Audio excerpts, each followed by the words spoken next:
Welcome, everyone, to Building a Just World, Soul by Soul. As progressive faith communities, the lifeblood of our work is social justice. And social justice is always grounded in economic justice. If we really want social justice, we must build it upon a foundation of economic equity and fairness. But our economy is broken. It works well for the wealthiest 5%, and even better yet for the wealthiest 1%, but it works poorly for the rest of us. Unfortunately, most of our efforts for true justice are what Joanna Macy called holding actions. They're actions to just prevent things from getting worse. We feed the poor. We house the homeless. We crusade for equality. And we advocate for inmates. But rarely do we get to the core of why we have hunger, why homelessness, why do we have inequality and overcrowded prisons. As essential as holding actions are, we must change our basic perception of the economy if we are to create a more just, caring, and sustainable world. The need is urgent and global. At the core of lasting global change is personal change. If we want to create a more just, caring, and sustainable world, we must dig deeper. We must look into the communities and the stories that sustain us. We must educate ourselves about how this economy works.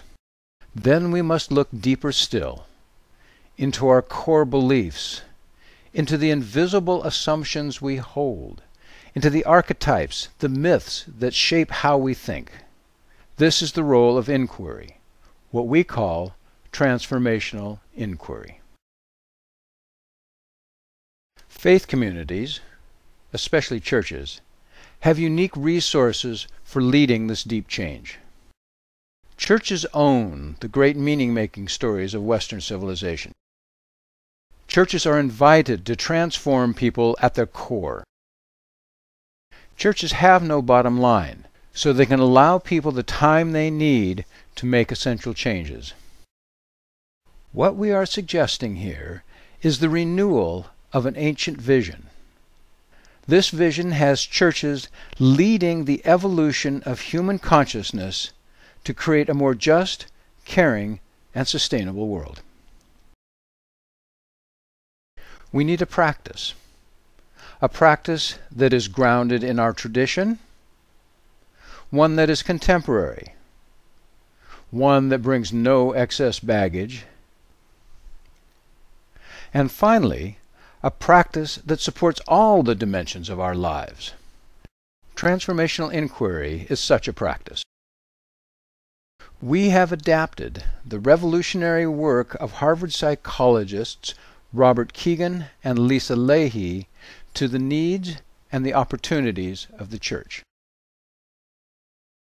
Now, let's apply transformational inquiry to the process of creating a more just, caring, and sustainable world. A basic premise of this work is that the divine, the sacred, great mystery, whatever you want to call it, is within you. But it is buried by invisible, self-serving commitments and false assumptions. And we, unwittingly, worship our invisible, self-serving commitments and assumptions.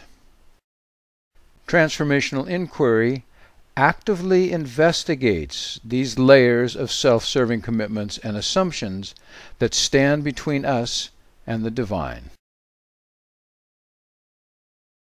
To clear the way so the divine can lead through us.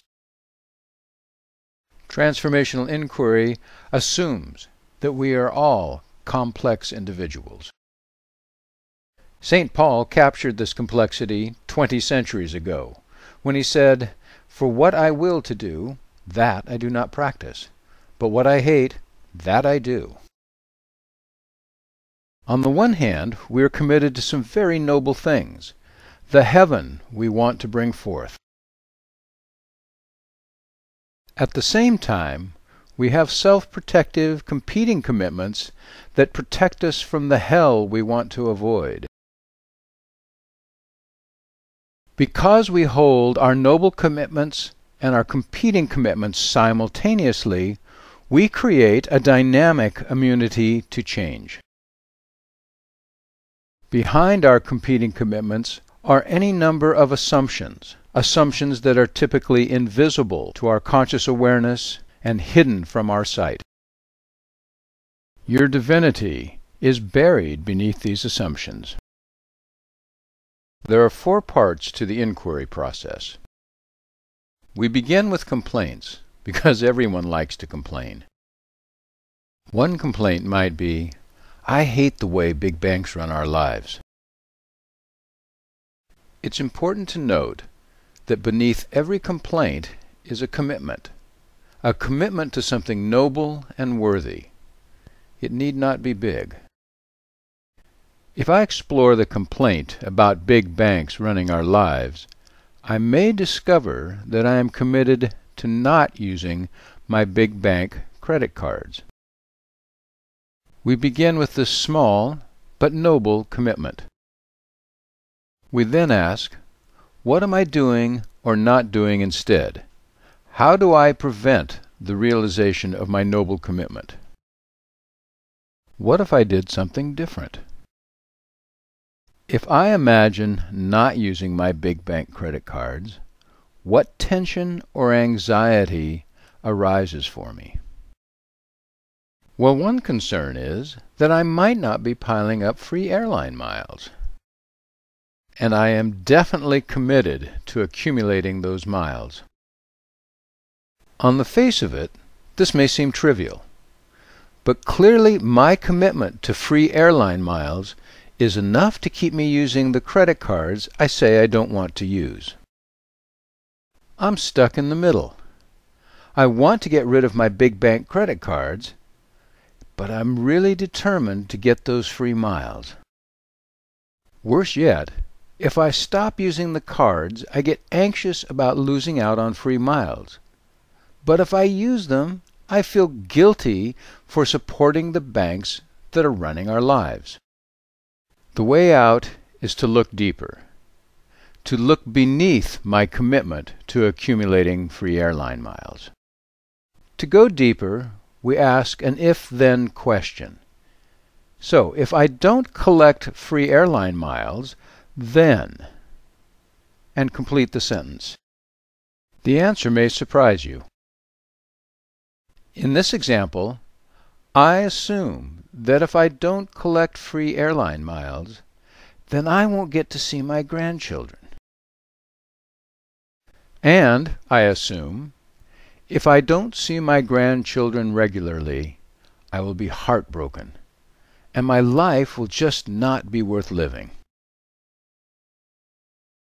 Our rational mind thinks this is just crazy, but our hidden big assumptions have little or no respect for reason. Now, in this process, I have discovered something very important. I have discovered a set of lenses through which I see the world, and I had no idea. My big assumptions, or core beliefs, are the foundation of my commitment to receiving free airline miles, even when it goes against my heartfelt commitment to not support big banks. At the same time, my big assumptions hold the key to change. Big assumptions are like the foundation of a house. Small changes in the foundation can have dramatic effects on the superstructure of the house. In similar ways, small changes in our core beliefs can dramatically change how we see the world and how we act in it.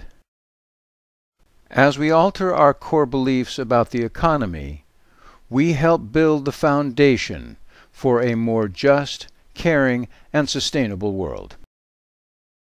This is the great work of churches and other faith communities for our times. We invite you to join us.